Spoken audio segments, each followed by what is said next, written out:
Here with Zoe Branigan-Pipe, and Zoe is a teacher. What grade do you teach? Grade 6. And we are where? We're at Lawfield Elementary School in Hamilton. Okay, and your classroom's just down the hall here. Yeah. Let's go in there. So Okay. You're doing things a little bit differently than most teachers in Hamilton or Ontario, right? You want to sort of explain what you're doing here? Absolutely. Lawfield was, after it was hit by a tornado in 2005, the school was rebuilt in a universal design concept. So every classroom is equipped, you can see, with speakers embedded in all of the classrooms. So if you'll notice that I'm wearing a microphone, so that when you, my voice is actually projected. I don't know if you can hear the difference from when I was talking. I'll take you over to some of the other tools that I use in the classroom. Here you're going to see a smartboard that we've become quite used to. There's a smartboard in every classroom here, from junior kindergarten up to grade 8. Some of the classrooms have 2 smartboards in them.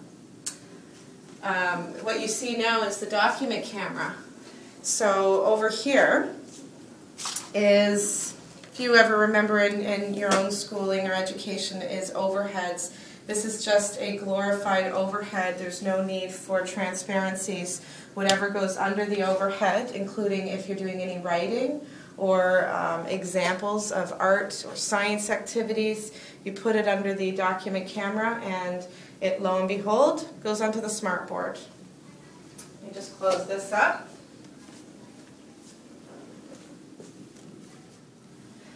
So a few other tools that we use is we have a webcam, and over the past 4 days my class has had an opportunity to Skype over 50,000 kilometers across our world using this one tiny little camera here, and it's been a fabulous experience to communicate with kids and teachers from Australia to Ireland, coast to coast in Canada. Yesterday we were in Vancouver, today New Brunswick, tomorrow I believe we're going to Scotland. So it's just an amazing opportunity for these students. So what do they learn from that when they do that?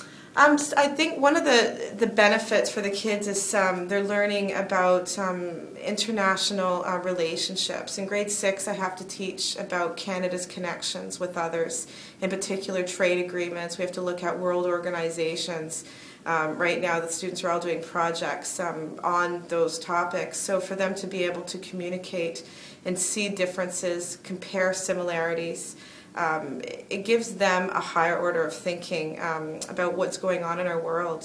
One student of mine has just arrived from Iraq, witnessing her family and including many of her friends killed, and so she's now spending time in this Canadian school. And by her communicating with other students, I think it's provided her with some groundedness, if that makes any sense, and safety and security, but it also opens up the minds of these children of what's out there.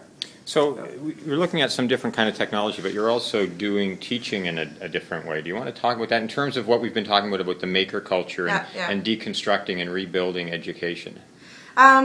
Most of what we try to do, what I'm trying to do in my classroom, is based on sort of constructivism concepts, letting the kids construct their own learning, problem-based learning.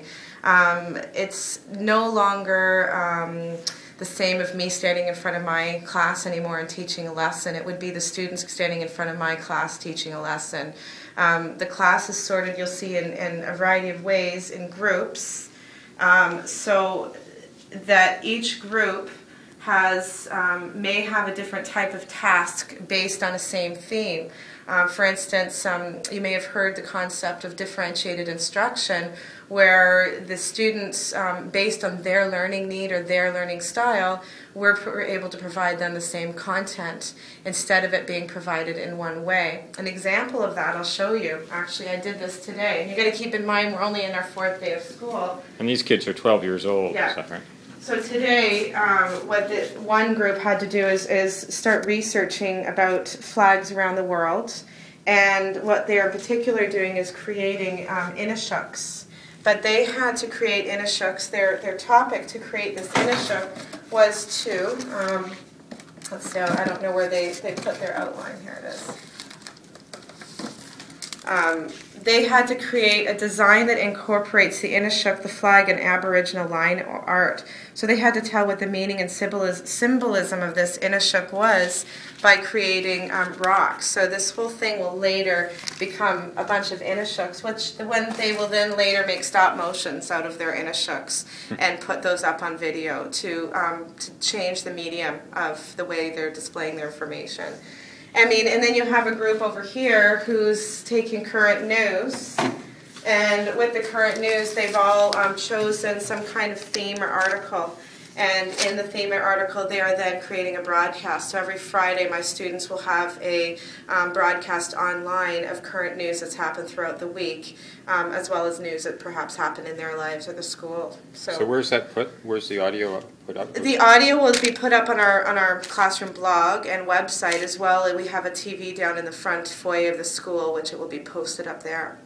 Cool. So another example of an activity, you see some computers. We actually have about 9 in total, and so it's an online management system where the kids get an opportunity to work in pairs or independently and start using social media tools. An example is that at my website, which you'll see, this is one of them. The first thing that the kids have been going to is they would go to this website, and that's where they're posting their homework and any responses of what we've done this week. And interestingly, there's a lot of posts on there that I didn't require, that they are just posting because they're motivated and enthusiastic to do so.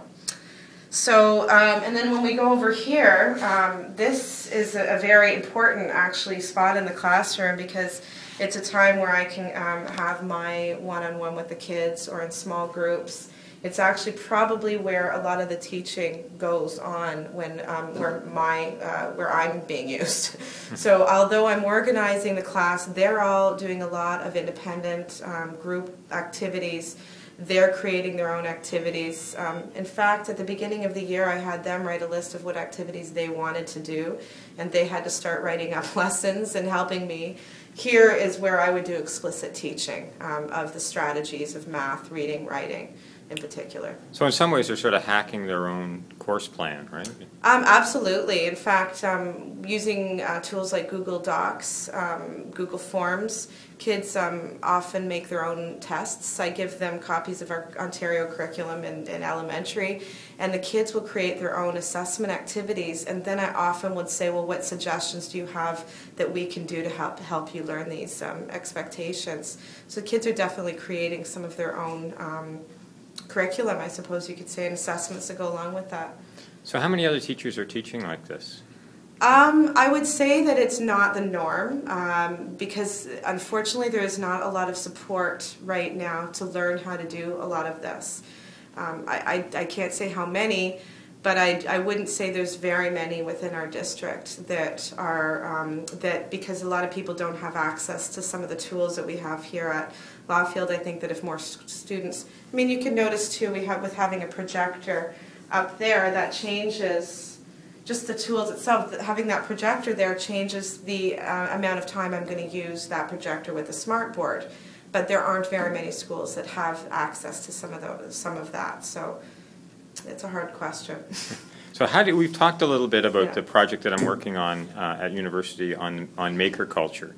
So how do you see the relationship between what your kids are doing and what my students are doing, and how do you think we could work together?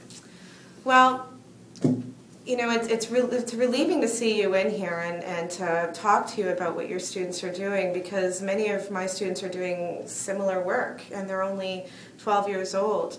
And I think that it's important with the maker culture that these are right now this is the youth that is moving on, and that it's going to be a huge part of this project that you're working on when you look at the theories, to look at how these kids are grasping some of these tools, and having your students introduce some of the tools they'll be working with to my students, and seeing their reflections, their blogs, perhaps some of their suggestions, and conversing back and forth, I think would be pretty inspiring for your students. I think it would be eye-opening to see the level of knowledge and the high-level thinking that goes on with children today.